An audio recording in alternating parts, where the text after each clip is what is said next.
দুঃসংবাদ এটা। আমার নেত্রকোনার কৃতি সন্তান Lutfozzaman Babar, we are looking for শত্রুস, বের হয়ে গেছে। নেত্রকোনার লৌহ মানব, সাহস আছে, 10 ট্রাক আর 20 ট্রাক লাগে আমরা আনবো ইনশাআল্লাহ। ভারতকে শায়েস্তা করবার জন্য হিন্দুত্ববাদীরা বাংলাদেশ দখল করবে। অপ্রিয় মুসলিম উম্মাহ, মুসলিম উম্মার যুবকেরা, তোমাদেরকে বলি, এটা আমাদের প্রাণের দাবি তোমাদের প্রতি।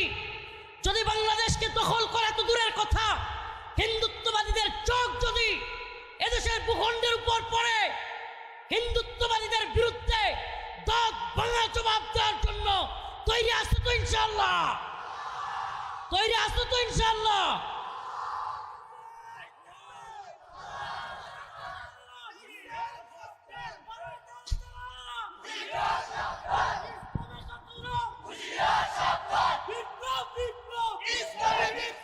আল্লাহ রাসূলের একটা হাদিস বলে শেষ করছি।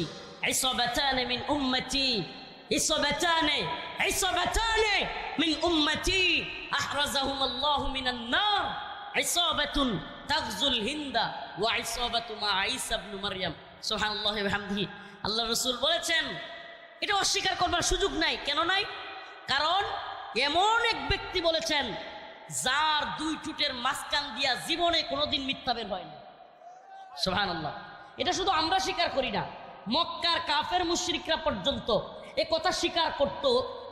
আমাদের রসুলকে তারা পাগল বলতো, জাদুকর বলতো, গণক বলতো, কিন্তু কোনোদিন মক্কার কাফেররাও মিথ্যাবাদী বলে নাই।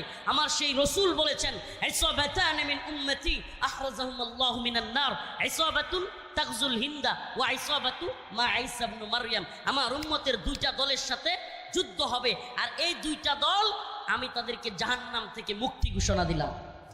একটা দল ইসাবাতুন তাগজুল হিন্দা, হিন্দুস্তানের সাথে মুসলমানদের এক ভয়াবহ যুদ্ধ হবে, সেই যুদ্ধে শরীক হওয়া মুজাহিদ, সেই দলটা। প্রিয় হাজিরিন, আখির পয়গাম, সেই দলে আমরা শরীক হইতে রাজি আছি তো ইনশাআল্লাহ? মুসলিমদের দলে শরীক হইতে প্রস্তুত আছি তো ইনশাআল্লাহ? লিল্লাহি তাকবীর, লিল্লাহি তাকবীর। এই দিল্লি না ঢাকা, দিল্লি না ঢাকা, আপোষ না সংগ্রাম, দালালি না রাজপথ, গোলামি না আজাদি, গোলামি না আজাদি।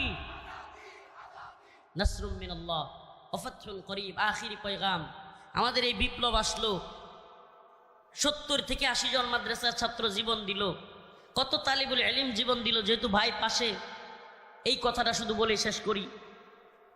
আমরা এখন দেখতেছি প্রথম আলো সহ হিন্দুত্ববাদীদের দালাল কিছু মিডিয়া, আলেমদের, ছাত্রদের, মাদ্রাসার ইসলামপন্থীদের এই যে এত বড় ত্যাগ, এটাকে অস্বীকার করতেছে এরা। এবং এই বসেন, শেষ কথা, এরা শুধু অস্বীকারই করতেছে না, আলেমদেরকে বিভিন্নভাবে জঙ্গি, মৌলবাদী, উগ্রবাদী ট্যাগ দেওয়ার প্ল্যান এরা করতেছে। আমি আপনাদের মাধ্যমে, আমার প্রিয় ভাইয়ের মাধ্যমে আমি জানাতে চাই, এদেশে ইসলামপন্থীরা যে ত্যাগ হাসিনার সময় স্বীকার করেছে, হাসিনার সবচেয়ে বেশি রুশানলে পড়েছে দেশের আলেম ওলামারা।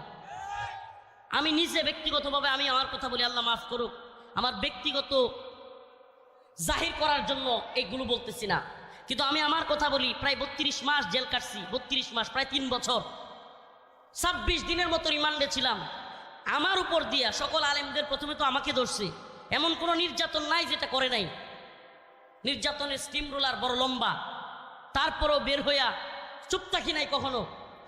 ভাইয়েরা যখন ডাক দিছে, ওনারা হয়তো দেখছে কিনা ভিডিওতে, আমি সর্বপ্রথম এমন এক ছেলে যে কিনা লাইভে আইসা আলেমদেরকে, মাদ্রাসা ছাত্রদেরকে ডাক দিয়া বলছি, সবাই বের হয়ে আসো। এখন শাহাদাতের সময় ডাকাতে বাড়ি থেকে ঢাকার দিকে আসার পথে ছাত্রলীগের হামলার শিকার হয়েছি। যেখানে হামলার শিকার হয়েছি ওখানেই ছাত্রদেরকে নিয়ে ওদেরকেও হামলা করছি, থাইমা থাকি নাই। আমাদের ক্ষমতার দরকার নেই, আমাদেরকে অমুক পদ দেন, তমুক পদ দেন, এটা আমাদের চাওয়াও না। কিন্তু দেখতেছি রাষ্ট্রের নতুন করে, রাষ্ট্রের গুরুত্বপূর্ণ স্থানে আবার গাদ্দাররা ঢুকে যাচ্ছে। এটা দেখতেছি গাদ্দাররা আবারও গাদ্দারি করতেছে। আমাদের পদের দরকার নাই, আমরা পদ, এই তন্ত্রমন্ত্রের পদ চাই না। কিন্তু যদি ক্ষমতা লোভী হইয়া আবারও কেউ ভারতের গোলামি, কিংবা আমেরিকার গোলামি করবার চিন্তা করে গোলামদেরকে লাঠি দিয়ে নামাইতে পারি আমরা। আব্দুল হামিদ খান বাসানি উনি বলেছিলেন, পিন্ডি ছেড়েছি দিল্লির গোলামির জন্য না।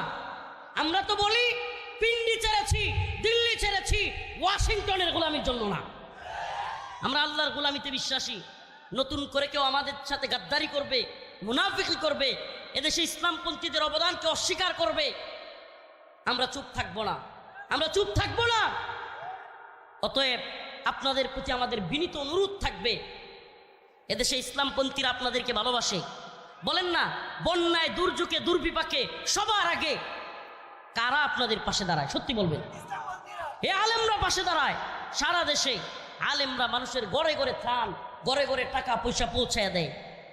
খায়া না খায়া এই কাজগুলো করে যায় আলেমরা। আলেম সমাজকে ভুল বুঝবেন না।